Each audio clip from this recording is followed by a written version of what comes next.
ठाकरेंच्या खासदारांचं चाललंय तरी काय असा सवाल उपस्थित झालाय। कारण राजधानी दिल्लीमध्ये घडत असलेल्या काही खळबळजनक घडामोडी हा सवाल उपस्थित करतायत। केंद्रीय मंत्री आणि शिंदेचे खासदार प्रतापराव जाधव यांनी आयोजित केलेल्या स्नेहभोजनाला ठाकरेंचे 3 खासदार उपस्थित राहिले होते। काल रात्री हे स्नेहभोजन नवी दिल्लीत झालं। एकीकडे ऑपरेशन टायगरचे वारे वाहत आहेत, तर दुसरीकडे पवारांनी शिंदेंचा केलेला सत्कार, त्यावरून ठाकरे आणि संजय राऊत आगपाखड करत असताना ठाकरेंच्या 3 खासदारांची स्नेहभोजनाला उपस्थिती डोळ्यात येणारी होती। शिवसेना ठाकरे पक्षाचे खासदार संजय जाधव, खासदार नागेश पाटील आष्टीकर, खासदार भाऊसाहेब वागचौरे हे या स्नेहभोजनाला उपस्थित होते। तर दुसरीकडे एकनाथ शिंदेंच्या सत्कार सोहळ्याला ठाकरेंचे खासदार संजय दिना पाटील उपस्थित होते। यात सत्कार सोहळ्यावरून शरद पवारांवर उद्धव ठाकरेंनी तीव्र शब्दात नाराजी व्यक्त केली, तसंच संजय राऊतांनीही आगपाखड केली होती। हे एवढ्यावरच थांबत नाही, तर सत्कार सोहळ्यानंतर खासदार श्रीकांत शिंदेंच्या घरी झालेल्या स्नेहभोजनाला संजय दिना पाटील उपस्थित होते। त्यामुळे ऑपरेशन टायगरच्या चर्चांना पुन्हा एकदा बळ प्राप्त झालंय। सोमेश कोलगे आपले प्रतिनिधी सध्या आपल्या सोबत आहेत। सोमेश, प्रतापराव जाधवांच्या स्नेहभोजनाला ठाकरेंच्या खासदारांची उपस्थिती, शिंदेंच्या सत्कार सोहळ्याला ठाकरेंचे खासदार आणि स्नेहभोजनालाही ठाकरेंचे खासदार।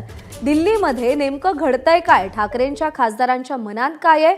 कोणत्या दिशेने मार्गक्रमण सुरू आहे?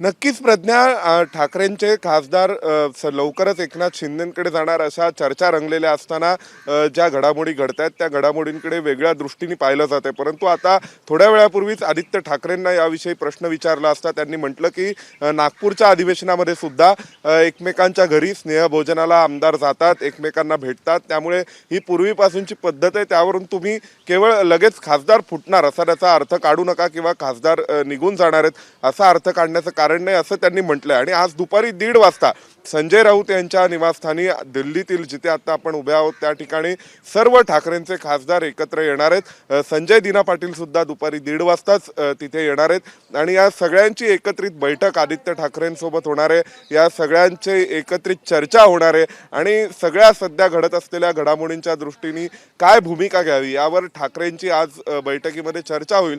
त्यासाठी हे सगळे खासदार 1:30 वाजता आज संजय राऊतांच्या निवासस्थानी येणार आहेत। आजच कामकाज संपणार आहे अधिवेशनाचं आणि त्यामुळे हे सगळेजण आजच मुंबईला परततील अशी माहिती आहे। परंतु त्यापूर्वी 1:30 वाजता आदित्य ठाकरेंना भेटण्यासाठी म्हणून हे सगळे एकत्रितपणे संजय राऊत यांच्या निवासस्थानी येणार आहेत। त्यामुळे हे जे वेगवेगळे खासदार आहेत त्या खासदारांमध्ये आपल्याला जी माहिती मिळते त्यानुसार 6चा आकडा हा टार्गेट आहे मुख्यत्वे शिंदे गटाकडून। त्याचं कारणच आहे की 10वी अनुसूची आणि पक्षांतर बंदी कायदा हा जर लागू होऊ नये यासाठी जर काळजी घ्यायची असेल तर 6चा कोटा पूर्ण करावा लागेल। आता सध्या उद्धव ठाकरेंकडे 9 खासदार आहेत, त्यापैकी जर 6 खासदार फोडण्यामध्ये यश आलं एकनाथ शिंदेंना तर कायदेशीर सगळ्या अडचणींमधून वाट काढत हे सगळे जे खासदार आहेत ते यशस्वीपणे एकनाथ शिंदेंच्या गटामध्ये विलीन होऊ शकतात।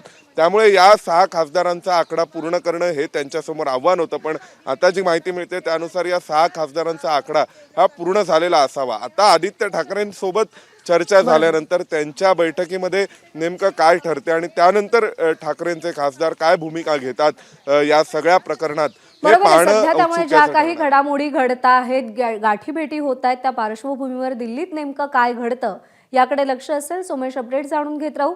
सध्या धन्यवाद दिलेल्या माहितीसाठी। एबीपी माझा, उघडा डोळे बघा नीट।